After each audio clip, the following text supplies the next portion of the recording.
परिवार रहता था। किसान के लड़के का विवाह हो चुका था।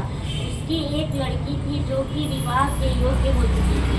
बहू लक्ष्मी और ननंद रमा दोनों सहेली जैसी थी। रमा की माँ भी अपनी बहू को बहुत प्यार करती थी। एक दिन रमा और लक्ष्मी दोनों खेत में जाने को सोचती हैं। माँ से आज्ञा लेकर साथ में कुदाली टुकनी लेकर खेत जाती है। लक्ष्मी अपनी ननंद से कहती है, तुम यहाँ पर बैठना, तब तक मैं खेत में कांटा, लकड़ी, घास इत्यादि पड़ा है उसे बीन लेती हूँ। ऐसा कहकर लक्ष्मी काम में लग जाती है। इधर रमा जहाँ बैठी थी वहीं पर नाक का भिगोरा था।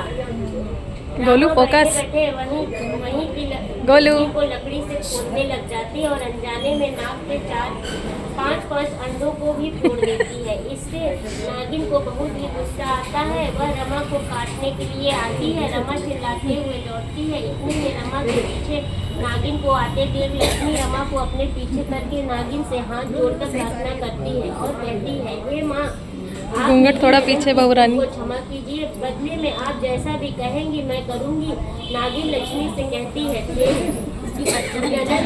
मेरे पूरे वंश का नाश कर दिया है, क्या तू इसकी पूर्ति कर सकती है? लक्ष्मी सोचती है कि मेरे तो एक ही ननंद है, यदि इसको कुछ हो गया तो मेरी सास का क्या होगा? फिलहाल अभी इस परिस्थिति को टालना होगा।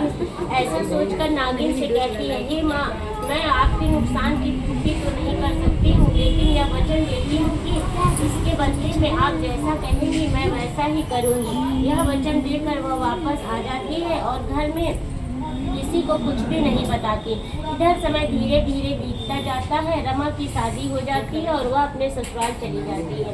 लक्ष्मी भी अपना वचन भूल जाती है। कुछ समय बाद लक्ष्मी एक सुंदर बालक को जन्म देती है। परिवार में खुशियाँ मनाई जाती हैं। छठी की रात को नागिन आती है और लक्ष्मी से उसका बच्चा मांगती है। लक्ष्मी सोच में पड़ जाती है और अपना वचन याद आते ही वह अपना बच्चा नागिन को दे देती है। सुबह जब सभी को बच्चे के लोप होने की खबर मिलती है, घर में मातम छा जाता है। समय अपनी गति से चलता रहता है। कुछ समय बाद लक्ष्मी फिर से एक सुंदर बालक को जन्म देती है। छठी की रात को नागिन आती है और फिर एक सुंदर बालक को जन्म देती है। छठी की रात को नागिन आती है और लक्ष्मी